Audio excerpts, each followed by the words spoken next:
Most people think a $3 million retirement means you're set. No more money stress or hard decisions. You travel when you want to, spend what you want, and never think about it again. And I've worked with families at this level for over 12 years, and I can tell you that's not really what it looks like. It's comfortable and it's absolutely doable, but it's not simple. Because $3 million is the number where every decision still matters. And the hard part isn't whether you have enough, because most of the time at this level you do. The hard part is figuring out what you actually want your life to look like now that the money is giving you choices you've never had before. So in this video, I want to walk you through a case study of a couple sitting at just over $3 million. I'll show you what their finances actually look like, what they actually spend, and what surprised them, and the decisions that end up deciding whether $3 million turns into a great retirement or one that fills up with stress no one saw coming. If you're somewhere around this level of wealth and you want a second set of eyes on your own picture, there's a link in the description to book a conversation with my team. Gary and Diane are both 63 and have been married for 34 years. Gary spent most of his career in manufacturing management with long hours, a lot of travel, and not exactly glamorous work. He retired about 8 months ago. Diane's been in consulting for 15 years and plans to keep going part-time until she's 65. And they didn't get to $3 million with one big bet or by selling a company. They got there the slow way, through consistent saving, taking the employer match every year, living in a house they could actually afford, and driving their cars a couple years longer than the neighbors. They've raised 2 kids who are now in their late 20s, and they exhibit decades of doing the right things without anybody telling them they were doing it right. Here's what their financial picture looks like. Their total investable assets are just over $3.1 million. About $1.8 million is sitting in traditional 401ks and IRAs. Roughly $450,000 is in Roth accounts. $550,000 is in a taxable brokerage account, and $300,000 is in cash and stable reserves. Their home's paid off, and it's worth about $520,000. There's no pension, but Gary's Social Security at full retirement age comes to roughly $3,100 a month, and Diane's is about $2,200. Their current spending is around $9,500 a month. Now, if you're doing the math in your head right now, you're probably thinking that number sounds low for a couple sitting on $3 million. And that reaction is exactly what I want to talk about, because it tells you something real about what $3 million actually is. And that difference between what people expect $3 million to feel like and what it actually feels like, that's where most of the stress lives. Here's something about $3 million that nobody really tells you going in. One commonly referenced starting point people use for retirement withdrawals is around 4% of your portfolio a year. It's a general guideline and not a rule that fits everyone, but on $3 million, that comes out to roughly $120,000 a year, which is about $10,000 a month. And that sounds like a pretty comfortable income, and it is. But here's what changes once you're actually living on it. When Gary was working, he was bringing in around $210,000 a year. After taxes and retirement contributions, the household spent roughly $120,000 of it. And that felt completely fine because there was always more coming in. Every 2 weeks, a paycheck landed, and the checking account kept refilling itself. But now Gary's retired, and his spending hasn't changed. It's still around $120,000 a year. It's the same restaurants, grocery budget, cars, basically the same life. But now that money's coming out of savings, and every dollar that leaves isn't getting refilled by anybody. So when the portfolio drifts from $3.1 million down to $2.95 million after a few months of withdrawals and a soft stretch in the market, Gary's first thought isn't, that's the plan working, it's, we're losing money. And even though the math is fine and the plan accounted for exactly this, it feels different. And Diane feels it too. She notices Gary checking the accounts more than he used to. She sees a little hesitation before agreeing to a trip, him doing the math in his head when the check comes at dinner. And it's not because they can't afford it, it's because the relationship with money changed the day that the paycheck stopped. And that's the $3 million spending paradox. It's the same lifestyle and dollar amount, but it's a completely different feeling behind every dollar. And if a couple doesn't recognize that for what it is, a psychological adjustment, not a red flag, it can shrink their retirement into something a lot smaller than $3 million should ever buy. They start skipping trips they could easily afford. They start saying no to things that would genuinely bring them joy. They start living like they've got half of what they actually have. And it's not because the money isn't there, but because spending from savings just feels different than spending from a paycheck, and nobody warned you about that shift. So, what does a normal day look like once that paradox isn't running the show? Gary's up around 7:15, no alarm, and he told me that part still feels new even 8 months into it. He has his coffee, then he reads an actual book for about an hour, not his phone. He said that's one of the things he missed most all those working years, was just having the time to finish a book without falling asleep on page 3. Diane's usually up by 7:30. She has a couple consulting calls most mornings, maybe 2 or 3 hours of work, nothing stressful, and she does it because she likes it, not because they need it.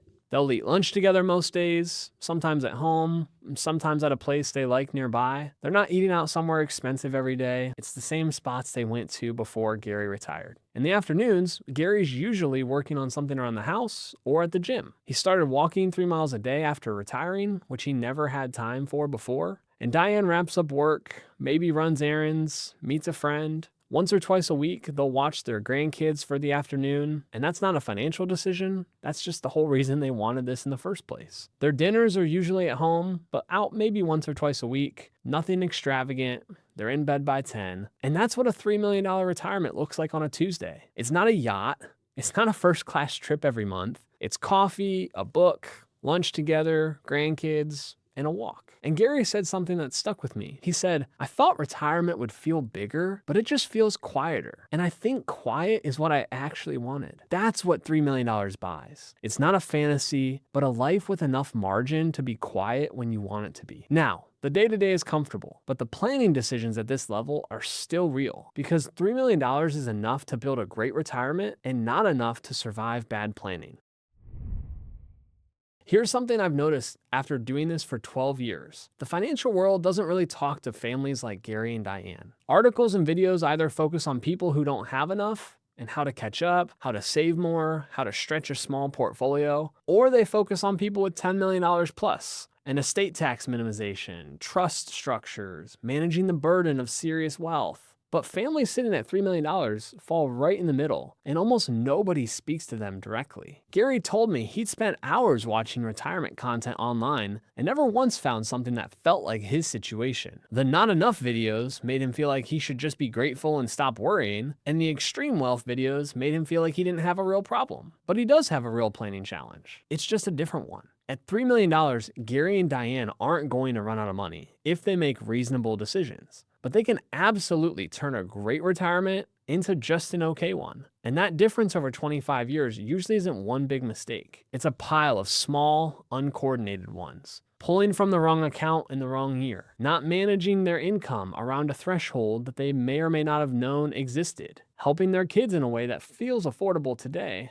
but compounds against them later. Spending the same amount every year, regardless of what the portfolio actually needs. And none of these will blow up a retirement by themselves, but if you stack them all up over 2 decades, and they can add up fast. A quick note here since I'm about to touch on account types and taxes. This is general education and not personal tax advice. Everyone's situation is different, so talk to your CPA or tax professional before making decisions based on any of this. Let me show you what their actual cash flow looks like. Right now, Diane's still earning about $45,000 a year consulting, which covers a good chunk of monthly spending. So portfolio withdrawals during this stretch are small. Once she stops at 65, everything, all $9,500 a month, or about $114,000 a year, has to come from their accounts. Their combined Social Security at full retirement age comes to $5,300 a month, or $63,600 a year, which is income they can count on once it starts. And once that's running, the portfolio only needs to produce about $50,000 a year to fill the gap. On a $3 million portfolio, that's well under 2% and a relatively conservative withdrawal rate. But between Diane stopping work and Social Security starting, the portfolio's carrying a heavier load. Those years, from 65 to 67, need the most attention. And not because they're dangerous, but because that's where careful decisions compound into real long-term savings, and careless ones compound into costs that never go away. If you're somewhere near this level and you've been wondering whether your plan is actually coordinated or just a collection of accounts sitting next to each other, that's exactly what my team and I help families figure out. There's a link in the description to book a conversation and learn more about our process. There's no pressure, no pitch, just a real look at whether the pieces are working together the way that they should be. There's one more thing at $3 million that almost no one talks about, and it's what surprised Gary and Diane the most. About 3 months after Gary retired, he said something I've heard from a lot of clients at this level. He said, "I have more money than I ever thought I would, and I have no idea what I want to do with it." He wasn't depressed, he wasn't unhappy, he was just foggy. For 35 years, every financial decision had a clear answer. Save more, get the match, live below your means. There was always a next step. Then he retired with $3 million, and the next step was wide open. He could travel anywhere, buy the things he'd always put off, give generously, help the kids, do nothing at all if he wanted. And that freedom to do anything turned into a paralysis of not knowing what to do first. Diane experienced it a little differently. She still had part-time work, so she had structure. But she noticed every time they talked about plans, a trip, a project, or a gift, Gary would say, "Sounds great," and then just never follow through. And it's not because he didn't want to, but because he'd never actually practiced choosing. For 35 years, the choice was made for him. Work, save, repeat. Now the only person deciding what his life looked like was him. And that's a muscle that he'd never had to use. And I see this a lot with families at this level. They show up to retirement with enough to build almost any version of the life they want, and then they freeze. And it's not out of fear, but out of fog. The money's there, the time's there, the health is there, but the vision for what they actually want just hasn't been built yet, and the muscle to actually do it has atrophied. They need permission and encouragement, but nobody tells them that building those has to be part of the plan too. For Gary and Diane, the fog started lifting when we stopped talking about money for a couple meetings and started talking about life instead. It wasn't, "What's your withdrawal rate?" but "What does a great Thursday actually look like for you?" It's not, "How should we allocate the portfolio?" but "If you planned 3 things over the next 12 months that would make this year feel different, what would they be?" Once they started answering those questions, the financial decisions got easier because they weren't choosing between abstract numbers anymore. They were choosing between things they actually wanted. The fog doesn't lift because the balance gets big enough. It lifts once the life on the other side of the money finally has a structure. And once that structure exists, the last real question is whether the $3 million can actually support it for 25 or 30 years.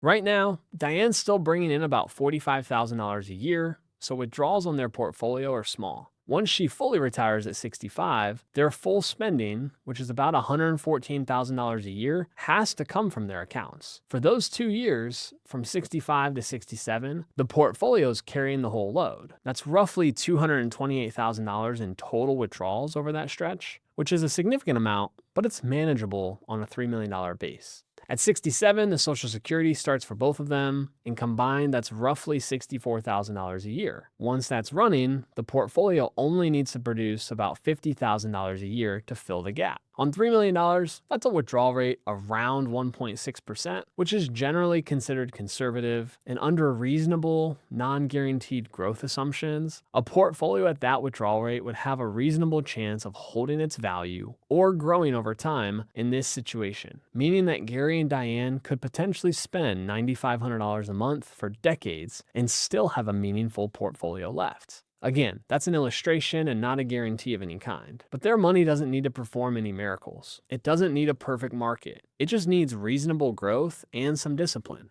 But here's the honest advisor part. Based on the illustration, the more meaningful risk at $3 million usually isn't running out of money. It's behavioral. Overspending in those early years before Social Security kicks in, when the portfolio's carrying the full load of those expenses. Uncoordinated tax decisions, pulling from the wrong accounts, converting too aggressively, or accidentally crossing a threshold that bumps up healthcare costs. Or on the flip side, letting that spending paradox shrink their life so much that they end up at 85 with $6.5 million and a long list of things that they'd wish they'd done sooner. Both directions are real, and both are manageable with planning, and both come down to the same thing: a plan specific enough to guide decisions and flexible enough to bend when life changes. For Gary and Diane, the math works in this illustration. The real question was never really about the math. It's whether they build a life around it that actually uses what they've earned.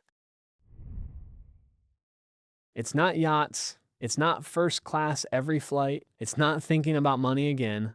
It's coffee in the morning without an alarm, lunch with your spouse on a random Tuesday just because you can, watching your grandkids in the afternoon instead of sitting in a meeting, a trip every few months that doesn't need to be justified to anybody, giving the things you care about without it threatening your future, and knowing that if something unexpected happens, you can actually handle it. $3 million doesn't buy you a life without decisions. It buys you a life where the decisions are about what you want instead of what you can afford. And that shift from surviving to choosing is honestly the hardest part. Not because the money's complicated, because nobody ever teaches you how to choose and helps you make those choices when they come up. The couples that I've seen do this best aren't the ones with the highest balances. They're the ones who figured out what they actually wanted and then let the money serve that, not the other way around. Gary told me recently that retirement's quieter than he expected, but it's also better than he hoped. Not because of the money, because for him, the first time in his life, his time actually belongs to him. And that's what $3 million buys. A life with enough margin to be exactly what you want it to be if you let it. That's what a $3 million retirement actually looks like. And if you're watching this wondering where your own number falls, whether it's $500,000 or $3 million or somewhere in between, the planning challenges at each level are genuinely different. I made a video walking through the 7 levels of retirement wealth in America, from $250,000 to $10 million plus, and the one mistake that costs the most at each level. If you want to find where you land and see what you might be going wrong, that's the one to watch next. I'll see you there.